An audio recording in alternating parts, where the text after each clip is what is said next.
ಒಪ್ಪಿಗೆಯಿಂದ ಶುರುವಾದ ಪ್ರೇಮ ಕಾಹಿಯಾಗಿ ಮುರಿದು ಬಿದ್ದಾಗ ಸೇಡು ತೀರಿಸ್ಕೊಳ್ಳೋಕಂತಾನೆ ಕಾನೂನನ್ನ ಅಸ್ತ್ರವಾಗಿ ಬಳಸಿದ್ರೆ ಏನಾಗುತ್ತೆ? ಇದು ತುಂಬಾನೇ ಗಂಭೀರವಾದ ವಿಚಾರ. ಹೌದು. ಇವತ್ತಿನ ನಮ್ಮ ಈ ಆಳವಾದ ವಿಶ್ಲೇಷಣೆಯಲ್ಲಿ ಛತ್ತೀಸ್ಗಢದ ಒಂದು ರೋಚಕ ಪ್ರಕರಣದ ಬಗ್ಗೆ ಮಾತಾಡೋಣ. 2026ರ ಸುಪ್ರೀಂ ಕೋರ್ಟ್ನ ಪ್ರಮೋದ್ ಕುಮಾರ್ ನವರತ್ನ ವಿರುದ್ಧ ಛತ್ತೀಸ್ಗಢ ರಾಜ್ಯ ಕೇಸಿದು. ಎಕ್ಸಾಕ್ಟ್ಲಿ. ಇದು ಬರೀ ಒಂದು ಲವ್ ಸ್ಟೋರಿ ಅಲ್ಲ. ದ್ವೇಷಕ್ಕಾಗಿ ಕಾನೂನಿನ ದುರ್ಬಳಕೆ ಹೇಗಾಗುತ್ತೆ ಅನ್ನೋದಕ್ಕೆ ಇದೊಂದು ಪರ್ಫೆಕ್ಟ್ ಉದಾಹರಣೆ. ನಿಜ. ಕಥೆ ಕೇಳ್ತಾ ಇದ್ರೆ ನನಗಂತೂ ಆಶ್ಚರ್ಯ ಆಯ್ತು. ಅಂದ್ರೆ ಇಲ್ಲಿ ಇಬ್ರು ವಕೀಲರು ಗೊತ್ತಾ? ಹೌದು, ಅದೇ ಇಲ್ಲಿ ದೊಡ್ಡ ವಿಪರ್ಯಾಸ. 33 ವರ್ಷದ ಮಹಿಳೆಗೆ ಆಗ್ಲೇ ಮದುವೆ ಆಗಿತ್ತು, 10 ವರ್ಷದ ಮಗನೂ ಇದ್ದ. ವಿಚ್ಛೇದನ ಇನ್ನು ಕೌಟುಂಬಿಕ ನ್ಯಾಯಾಲಯದಲ್ಲಿ ಬಾಕಿ ಇತ್ತು. ಆ ಟೈಮಲ್ಲಿ ಪ್ರಮೋದ್ ಅಂದ್ರೆ ಇಲ್ಲಿ ಆರೋಪಿ, ಆತ ಹಣೆಗೆ ಸಿಂಧೂರ ಇಟ್ಟು ಮದುವೆ ಆಗ್ತೀನಿ ಅಂತ ನಂಬಿಸಿ ದೈಹಿಕ ಸಂಪರ್ಕ ಬೆಳೆಸಿದ ಅನ್ನೋದು ಆಕೆಯ ಆರೋಪ. ಆಮೇಲೆ ಸಂಬಂಧ ಮುರಿದು ಬಿದ್ದಾಗ ಆಕೆ ನೇರವಾಗಿ ಅತ್ಯಾಚಾರದ ಎಫ್ಐಆರ್ ದಾಖಲಿಸ್ತಾಳೆ. ಹೌದು. ಆದ್ರೆ ನನಗೊಂದು ಡೌಟ್. ಹೈಕೋರ್ಟ್ ಇದು ಪರಸ್ಪರ ಒಪ್ಪಿಗೆಯ ಸಂಬಂಧ ಅಂತ ಹೇಳಿ ಆತನಿಗೆ ಜಾಮೀನು ಕೊಡ್ತು. ಆದ್ರೆ ಆ ಎಫ್ಐಆರ್ ರದ್ದು ಮಾಡೋಕೆ ಮಾತ್ರ ಒಪ್ಪಿಲ್ಲ. ಯಾಕೆ? ಯಾಕಂದ್ರೆ ನೋಡಿ, ಹೈಕೋರ್ಟ್ ಕೇವಲ ಮೇಲ್ನೋಟದ ಆರೋಪಗಳನ್ನ ಮಾತ್ರ ಪರಿಗಣಿಸ್ತು. ಮದುವೆ ನಪದಲ್ಲಿ ಮೋಸ ಅಂತ ಗಂಭೀರ ಆರೋಪ ಬಂದಾಗ ಫುಲ್ ಪೊಲೀಸ್ ತನಿಖೆ ಆಗ್ಲಿ ಅಂತ ಕೆಳ ನ್ಯಾಯಾಲಯಗಳು ಅನ್ಕೊಳ್ತವೆ. ಓಹೋ, ಅಂದ್ರೆ ಕಾನೂನಿನ ಆಳಕ್ಕೆ ಹೋಗ್ಲಿಲ್ಲ ಅಂತಾನಾ? ಖಂಡಿತ. ಆ ಆರೋಪದ ಹಿಂದಿರೋ ಬೇಸಿಕ್ ಲಾಜಿಕ್ ಅನ್ನ ಅವರು ನೋಡ್ಲಿಲ್ಲ. ಅದಕ್ಕೆ ಈ ಕೇಸ್ ಸುಪ್ರೀಂ ಕೋರ್ಟ್ ಮೆಟ್ಟಿಲೇರಿದಾಗ ದಿಕ್ಕೆ ಬದಲಾಯ್ತು. ಹಾಗಾದ್ರೆ ಸುಪ್ರೀಂ ಕೋರ್ಟಲ್ಲೇನಾಯ್ತು? ಈ ಭರವಸೆ ಅನ್ನೋ ಪದದ ಕಾನೂನುಬದ್ಧತೆ ಬಗ್ಗೆ ಏನಾದ್ರೂ ಚರ್ಚೆ ಆಯ್ತಾ? ಎಕ್ಸಾಕ್ಟ್ಲಿ. ಅದೇ ಮೇನ್ ಪಾಯಿಂಟ್. ಐಪಿಸಿ ಸೆಕ್ಷನ್ 90ರ ಅಡಿ ಸುಳ್ಳು ಭರವಸೆ ನೀಡಿ ಒಪ್ಪಿಗೆ ಪಟ್ಕೊಂಡ್ರೆ ಅದು ಅತ್ಯಾಚಾರ ಆಗುತ್ತೆ. ಆದ್ರೆ ಇಲ್ಲಿ ಸುಪ್ರೀಂ ಕೋರ್ಟ್ ನೈಮ್ ಅಹಮದ್ ಪ್ರಕರಣವನ್ನು ಉಲ್ಲೇಖಿಸ್ತು. ಆ ಕೇಸ್ನಲ್ಲೇನಿದೆ? ಅದರಲ್ಲಿ ಸ್ಪಷ್ಟವಾಗಿ ಹೇಳಿದ್ದಾರೆ, ಭರವಸೆ ಮುರಿಯುವುದು ಬೇರೆ ಮತ್ತೆ ಮೊದಲೇ ಉದ್ದೇಶಪೂರ್ವಕವಾಗಿ ಸುಳ್ಳು ಭರವಸೆ ನೀಡುವುದು ಬೇರೆ ಅಂತ. ಓಕೆ, ಅರ್ಥಾಯ್ತು. ಜೊತೆಗೆ ಇಲ್ಲಿ ಹಿಂದೂ ವಿವಾಹ ಕಾಯ್ದೆಯ ಸೆಕ್ಷನ್ 5I ಕೂಡ ಅಪ್ಲೈ ಆಗುತ್ತೆ.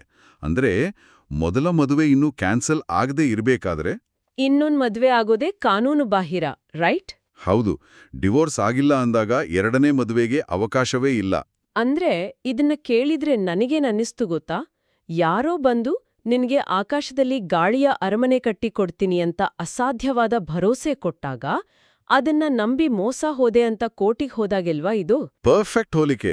ಕಾನೂನಿನ ಪ್ರಕಾರ ಯಾವುದನ್ನ ಮಾಡೋಕೆ ಸಾಧ್ಯವೇ ಇಲ್ವೋ ಅದನ್ನ ಭರವಸೆ ಅಂತ ತಗೊಳ್ಳೋಕೆ ಹೇಗ್ ಸಾಧ್ಯ? ಹೌದು. ಅದು ಅಲ್ದೆ ಆಕೆ 33 ವರ್ಷದ ಲಾಯರ್ ಬೇರೆ. ಅವಳಿಗೆ ಈ ವಾಸ್ತವ ಗೊತ್ತಿರ್ಲೇಬೇಕು. ಖಂಡಿತ ಗೊತ್ತಿರುತ್ತೆ. ಕಾನೂನು ಬಾಹಿರವಾದದ್ದನ್ನ ಭರವಸೆ ಅಂತ ನಂಬಿ ಒಪ್ಪಿಗೆ ಕೊಟ್ಟೆ ಅಂತ ಹೇಳೋದು ಲಾಜಿಕಲ್ ಅಲ್ಲ. ಸೆಕ್ಷನ್ 90ರ ಅಡಿ ತಪ್ಪು ಗ್ರಹಿಕೆ ಅನ್ನೋ ವಾದ ಅಲ್ಲಿ ನಿಲ್ಲೋದೇ ಇಲ್ಲ. ಇದರರ್ಥ ಸುಪ್ರೀಂ ಕೋರ್ಟ್ ಇಲ್ಲಿ ಒಂದು ಸ್ಪಷ್ಟ ಎಚ್ಚರಿಕೆ ಕೊಡ್ತಾ ಇದೆ ಅನ್ಸುತ್ತೆ. ಪರಸ್ಪರ ಒಪ್ಪಿಗೆಯ ಸಂಬಂಧಗಳು ಹಾಳಾದಾಗ ಅತ್ಯಾಚಾರದ ಕಾನೂನುಗಳನ್ನ ಸೇಡು ತೀರಿಸಿಕೊಳ್ಳೋ ಅಸ್ತ್ರವಾಗಿ ಬಳಸಬಾರ್ದು ಅಂತ. ಹೌದು. ಅದಕ್ಕಾಗಿಯೇ ನ್ಯಾಯಾಲಯ ಆ ಎಫ್ಐಆರ್ ಅನ್ನ ರದ್ದು ಮಾಡಿತು. ಇಲ್ಲಿ ಭಜನ್ ಲಾಲ್ ಮಾರ್ಗಸೂಚಿಗಳು ಅಂತ ಬರುತ್ತೆ. ಅಂದ್ರೆ ಏನು? ಅಂದ್ರೆ ಒಂದು ಎಫ್ಐಆರ್ ಕೇವಲ ವೈಯಕ್ತಿಕ ದ್ವೇಷದಿಂದ ಇಲ್ಲ ಸೇಡು ತೀರಿಸ್ಕೊಳಕ್ ಮಾತ್ರ ಹಾಕಿದ್ದಾರೆ ಅಂತ ಗೊತ್ತಾದ್ರೆ ಕೋರ್ಟ್ಗೆ ಅದನ್ನ ರದ್ದು ಮಾಡೋ ಸಂಪೂರ್ಣ ಅಧಿಕಾರ ಇದೆ. ವಾವ್! ಅಂದ್ರೆ ಮುರಿದು ಬಿದ್ದ ಸಂಬಂಧಗಳೆಲ್ಲ ಅಪರಾಧ ಅಲ್ಲ ಅಂತಾಯ್ತು. ರೈಟ್.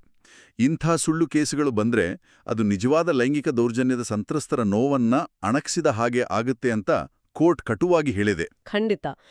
ಸಾರಾಂಶ ಇಷ್ಟೇ. ಪ್ರೀತಿ ಕುರುಡಾಗಿರ್ಬೋದು, ಆದ್ರೆ ಕಾನೂನು ವಾಸ್ತವದ ಆಧಾರದ ಮೇಲೆ ನಿಂತಿದೆ. ಕಾನೂನು ಬಾಹಿರ ಭರವಸೆಗಳ ಮೇಲೆ ಕ್ರಿಮಿನಲ್ ಕೇಸ್ ಕಟ್ಟೋಕಾಗಲ್ಲ. ನಿಜ. ಕಾನೂನು ಭಾವನೆಗಳಿಗಿಂತ ತರ್ಕ ಮತ್ತು ವಾಸ್ತವವನ್ನೇ ಹೆಚ್ಚು ನಂಬುತ್ತೆ. ಆದ್ರೆ ಇದೆಲ್ಲ ನೋಡ್ತಾ ಇದ್ರೆ ನನಗೊಂದು ಹೊಸ ಯೋಚನೆ ಬರ್ತಾ ಇದೆ. ಈ ಪ್ರಕರಣದಲ್ಲಿ ಆ ಮಹಿಳೆ ತಮ್ಮ ನಡುವಿನ ವಾಟ್ಸ್ಆಪ್ ಚಾಟ್ಗಳನ್ನೇ ದೊಡ್ಡ ಪುರಾವೆಯಾಗಿ ಕೊಟ್ಟಿದ್ಲು. ಹೌದು, ಡಿಜಿಟಲ್ ಎವಿಡೆನ್ಸ್. ಎಕ್ಸಾಕ್ಟ್ಲಿ. ಮುಂದೆ ಭವಿಷ್ಯದಲ್ಲಿ ಕೇವಲ ಭಾವನಾತ್ಮಕ ಸಂದೇಶಗಳನ್ನ ಅಥವಾ ಕೋಪದಲ್ಲಿ ಮಾಡಿರೋ ಚಾಟ್ಗಳನ್ನ, ಪ್ರೀತಿಯ ಮಾತುಗಳನ್ನ ನ್ಯಾಯಾಲಯಗಳು ಕಾನೂನುಬದ್ಧ ಒಪ್ಪಂದ ಅಂತ ಹೇಗಳಿಯಬಹುದು?